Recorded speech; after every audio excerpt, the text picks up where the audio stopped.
It's the Rlaarlo AK7A7. Today we're going to be doing a speed run. We're going to be running it on this 3S pack, 5,000 milliamp hour, 100C Spectrum.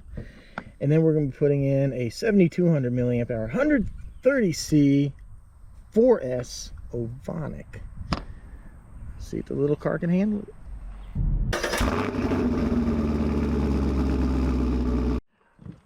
Hello everyone, welcome back to the channel. Hope you are enjoying the speed run series.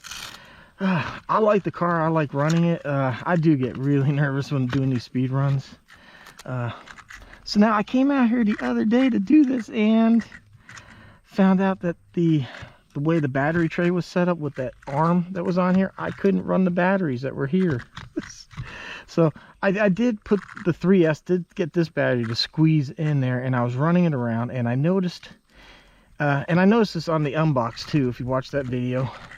This car had a nasty habit of, as soon as you got somewhere around half throttle or so, it would just make this like hard left, and I can't figure out why. So I was playing around. I actually have the new Dumbo radio, and it came with a few receivers, and the receivers like basically the same exact that was already in here, so that way I could still utilize all the modes. So I thought this would be a quick thing, swap them in and out. I ended up burning out the servo for this because I thought, you know, I had it plugged into channel 5, which I thought was one of these knobs, and I didn't think it would activate, but it did. And then the lights still aren't 100% like it was from the factory, but I think we got it close enough. Like, for some reason, whenever I would throttle, the brake would come on, and then whenever I would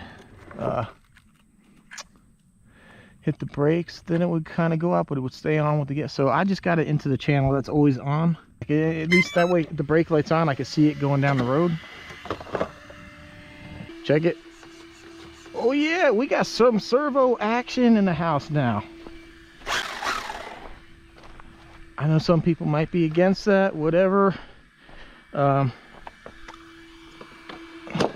what I've done is, yes, I've calmed the dual rate down. That's all the steering. But if you look at how slow that turns. I added exponential in here. For some reason, I don't even want, because everybody's gonna come up with this whole crazy cockamamie stuff, but I just basically had to adjust the dual rate more one way than the other, just to keep this thing even. So the nice thing is I have this gyro here on the knob, and I can add it. See, look at that, man. The back end was just pivoting out, but it kept it straight. Woo! Oh yeah, man. I think this thing's... Wow, that's...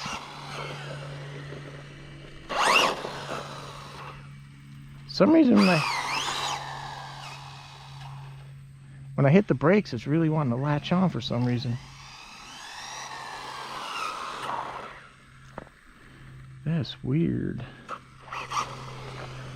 Alright. You guys know I love my RCAWD garage GPS holder, but for this car it's not really working. Somebody recommended just velcroing it to the roof, and that's what I did. And guess what?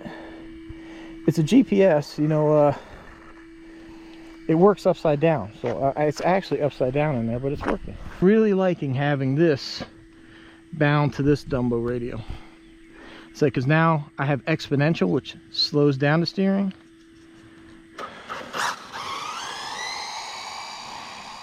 And yeah, I got the gyro. Oh well, is what it is.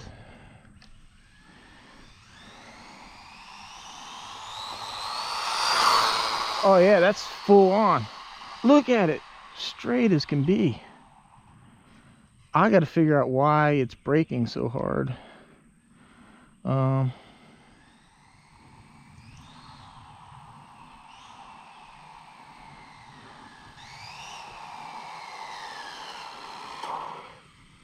It should not be doing that.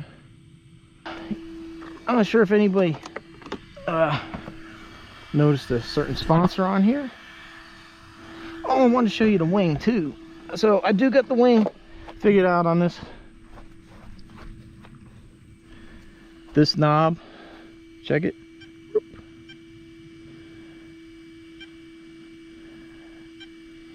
So I have it set to like, I think 20% travel. So I can work the wing still with this. Freaking awesome. All right, predictions. That seemed pretty fast.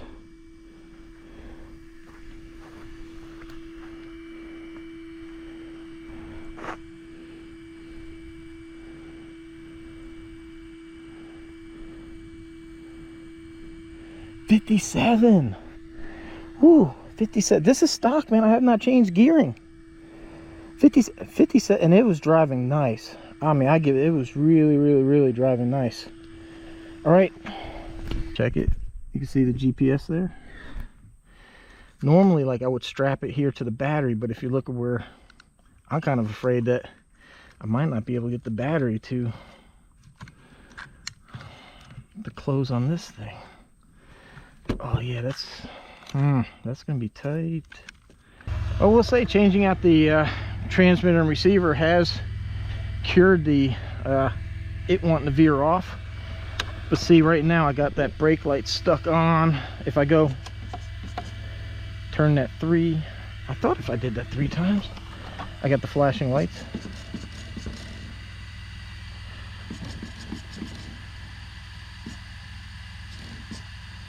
Oh, I guess that was one of the things that I can't figure out how to.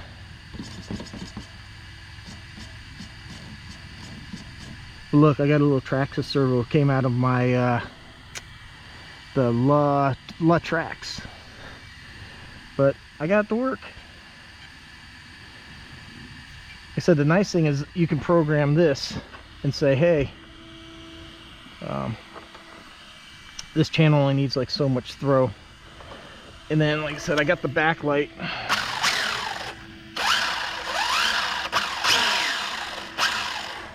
Just always on. So, all right, let's see here. Hopefully this thing didn't time out on me. All right, we got speed. All right, wait a minute. There we go. Oh, I'd have been mad if I didn't realize the start didn't kick in. So 4S. Ooh, it's gonna be oh wow, it's already. Wow, you can already feel it is. It's an awake little car now.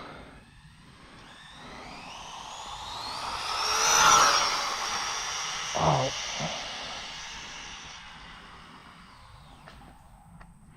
It's man, that was straight. Oh boy, I don't know what I just did.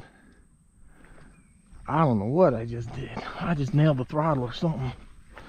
Yeah, I'm gonna drive down there and retrieve it.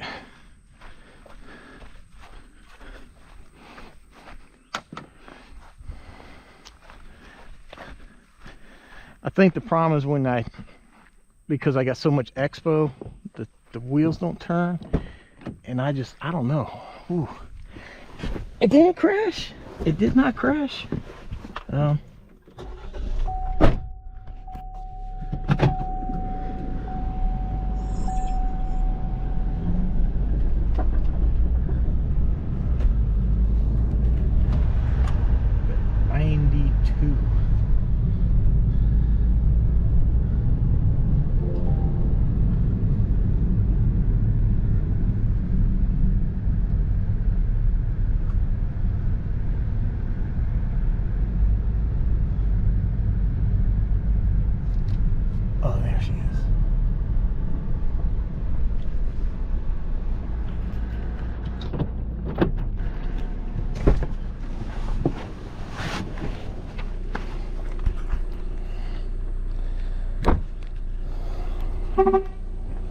Serious?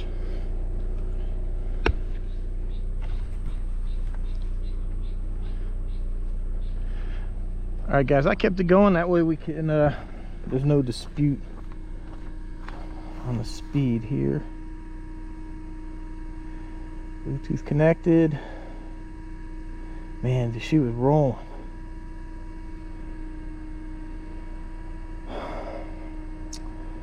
Come on.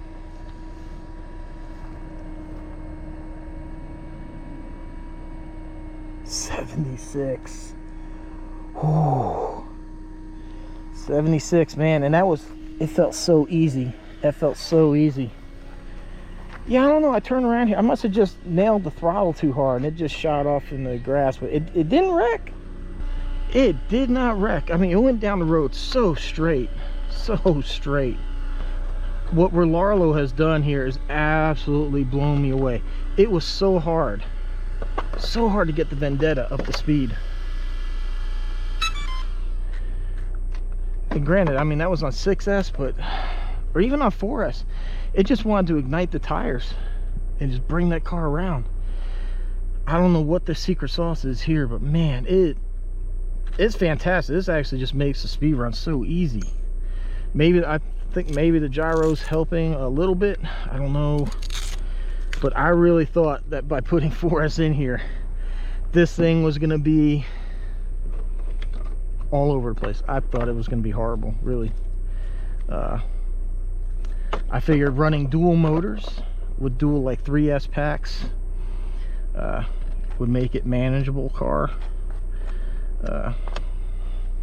Maybe make it worse, I don't know, but so that's the next step, man. I'm still waiting on my spur gear to come, but I am going to be doing a dual motor on this. I just want to get a baseline what this thing ran on 3S and 4S, completely stock, guys. I've not changed anything in here except for that receiver, which is really nice. If you're going to do this, I would seriously look at that. It's in my Amazon store. You can get that receiver, or the receiver that's in here, and that transmitter. That receiver is very much like what's already in here, minus a few steps. And this will be coming up on a series on the bench. I'll show you how I put that in there and got everything to work. Oh no, it's not, because I thought this was going to be a quick, easy thing. So if anybody needs help, let me know. I'll let you know how I pretty much wired it the same way they had it out of the box, unless I might have made something different. I can't remember, but oh, man, guys, that is one beautiful car. And you missed it the other day when I took it out. It went off in the grass and it tumbled end over end like this. It cartwheeled. It must have done it a dozen times, and there's only a little bit of dirt right here. I can't believe it took it. I can't believe the wing didn't break and nothing else. I think maybe this diffuser here looks like it's bent up a little bit now, but absolutely amazing, man. Rlaarlo, you did one hell of a job on this.